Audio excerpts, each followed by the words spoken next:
So you've got a 13-month calendar, 28 days every month. And if you want to keep the calendar our Creator Yahweh commands us to keep in Scripture, then this video is for you. First, we're going to talk about why we should keep the Creator's calendar, why it matters. What day of the week is your birthday next year? Don't know. Don't know. Don't know mine. Don't know mine last year, this year. I don't know. What if there was a better way? Because we've got, how long is a month? Well, it could be 28, 29, 30, or 31 days. And it's not even consistent. 29 only comes around once every 4 years, and in those years, 28 doesn't exist. The 30s and 31s are, more or less evenly scattered, I guess. And October, it's got an oct in it, but it's not the 8th month. No, it's the 10th month. December, it's got a dec, also not the 10th month. Used to be. No, that's because July and August were added in the middle to honor Julius Caesar and Caesar Augustus, because what you really need, if you've got Thursday, which is named after Thor, who was a god, what you really need is a whole month for Julius Caesar and a whole month for Caesar Augustus. It's just common sense, people. So you've got a 13-month calendar, 28 days every month. I want to talk to you really quick about this 13 moon calendar that I've been making the posts about. The way that it works is it's based on the new moon to new moon, how it orbits the Earth, and it takes 28 days for the moon to go around the Earth one time. And it does that 13 times as the Earth is orbiting the sun. 13 times, 28 days each month. It's just a very simplistic calendar that makes so much sense. 13 months. And to me, it makes so much more sense than this Gregorian calendar, because that calendar is 12 months. They're not equal days. And it's almost like at that same time frame, they made us afraid of the number 13. Because, like Friday the 13th, we're considering it as an unlucky number or an unlucky day. Some elevators in the United States don't have the floor 13 even as an option to click on the pad. And they don't have the room 13 some places. So anyway, I just want to point all of this stuff out just to bring a little bit of awareness to it. I'm sure that once you start following or you get your own 13 moon calendar and start learning about it.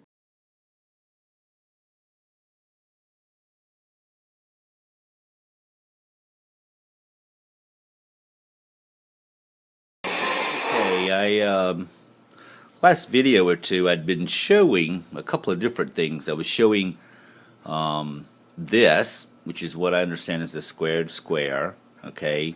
And I've come to understand it can also represent the 28 days of a Hebrew month, the cycle of the moon.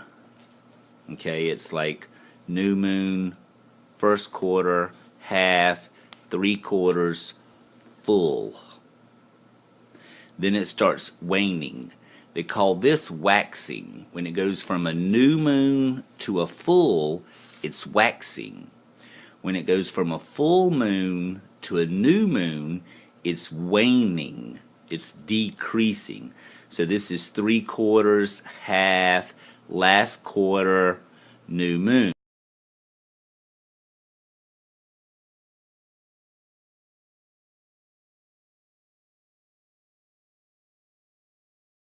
And what this is, it's the phases of the moon. Okay, and if this is Earth, and these are the phases of the moons, if you actually look at it, I can draw on this one.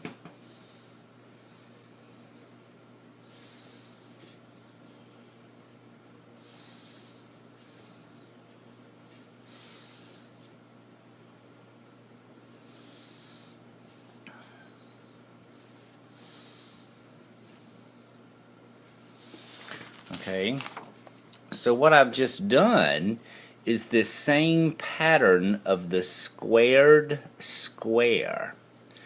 the moon actually has 8 quarters. Okay, now, and I just kind of find this very interesting because in Hebrew, they watch the moon, okay, because they're always looking for that first sliver of it, all right, which would be like out here somewhere, first quarter, half, 3/4, full. Then it would go from full moon, it would go to waxing moon, which would be 3/4, half, quarter, new moon. Is everyone following me on that? Okay, and the 28 days are keeping with the moon cycles. Now, in Hebrew, they still use a 13-month calendar, keeping up with every 28 days. We use a 12-month, which rotates between, 30 to 28 days. So, I mean, I thought it was very interesting that this particular piece of paper out of an encyclopedia fell into my hands.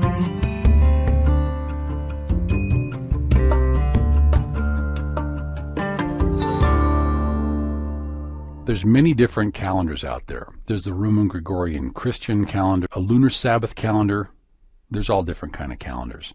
In fact, there's so many different calendars out there. People ask all the time, they say, which calendar is right?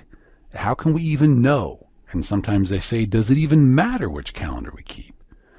Well, as we're going to see, it matters a lot. Yahweh wants us to keep His commandments and not do our own thing. In fact, He considers that if we obey Him, then we have proof, we give Him proof that we love Him. And if we don't obey Him, He considers we haven't given Him proof that we love Him. John 14 and verse 15, Yeshua, our Messiah, says, if you love me, then keep my commandments.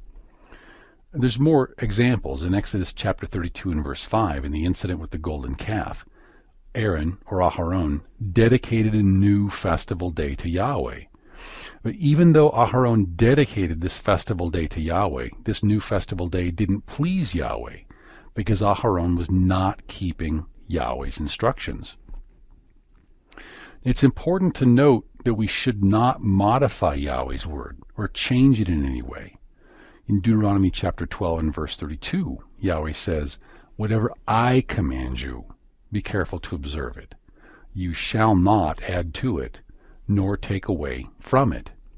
And in Deuteronomy 4 and verse 2, he says, you shall not add to the word which I command you, nor take from it, that you may keep the commandments of Yahweh your Elohim, which I command you.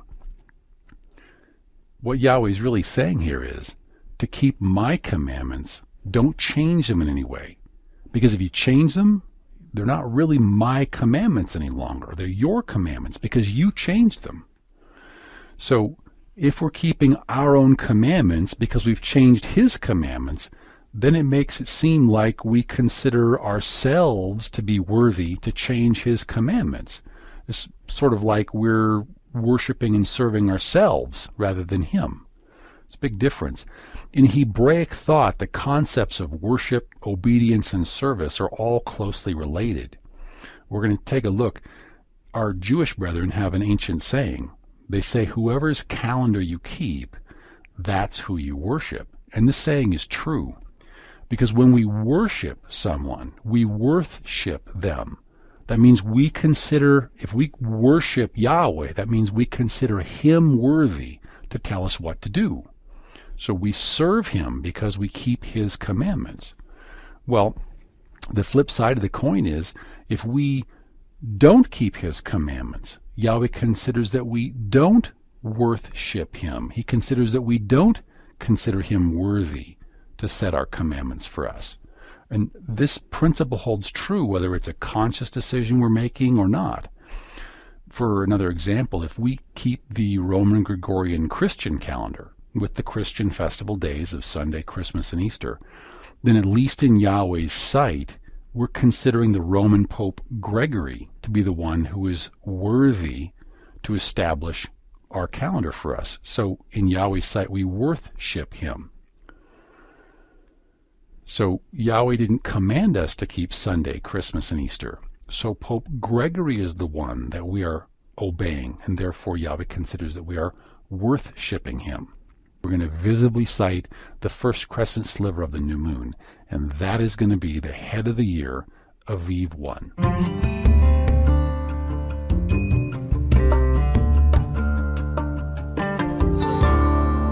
In the last section, we saw that the start of the year takes place at the start of the first month. But so how do we know when the start of the first month is? How do we know what is the first day of the month? What we're going to see is that Yahweh wants us to go by physically sighting the first crescent sliver of the new moon from the land of Israel. So what is a first crescent sliver? It's exactly what it sounds like. It's when the new moon first appears in the sky. It might be very faint, because this is when enough light is reflecting off of the moon to be visibly seen from Earth. Now, one of the single main benefits of the first crescent sliver model, which doesn't pertain to any other model, is if we go by the first crescent sliver, it gives us one single observable event. It's very simple to interpret. Either we see the first crescent sliver of the new moon, or we don't.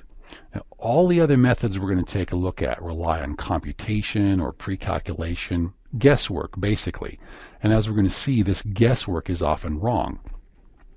Now, today, in today's times, we even have modern astronomical observatories and space telescopes and modern supercomputers.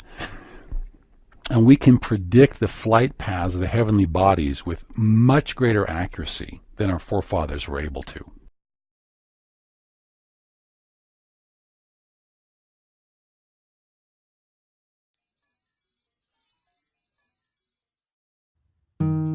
Remember the Sabbath day, to keep it holy.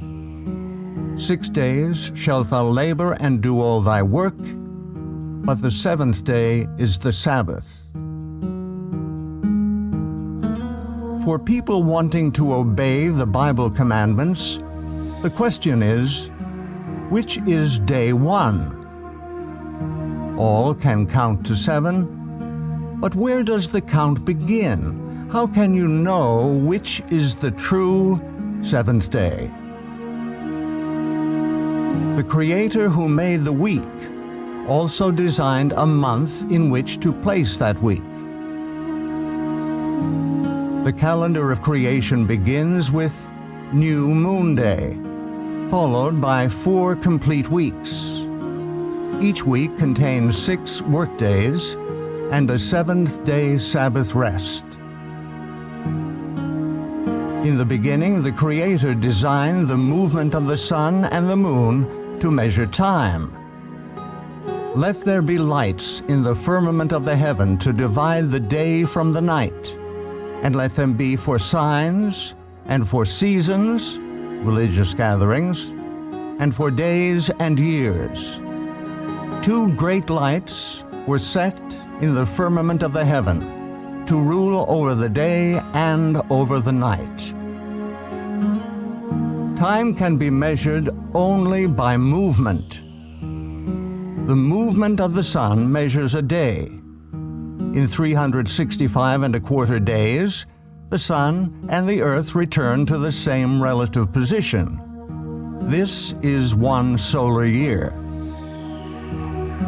The moon day rotation measures a lunation, which is the basis of the month. There are 3 basic calendar formats, using the movements of the sun and the moon. 1 solar, 2 lunar, 3 lunisolar. Number 1, solar, the measurement of the movement of earth and sun. Solar calendars use the sun for measuring the length of the year only. Months of arbitrary length have no link to nature. On the Gregorian solar calendar, weeks cycle continuously. Even leap day, every 4 years, does not disrupt the continuous weekly cycle.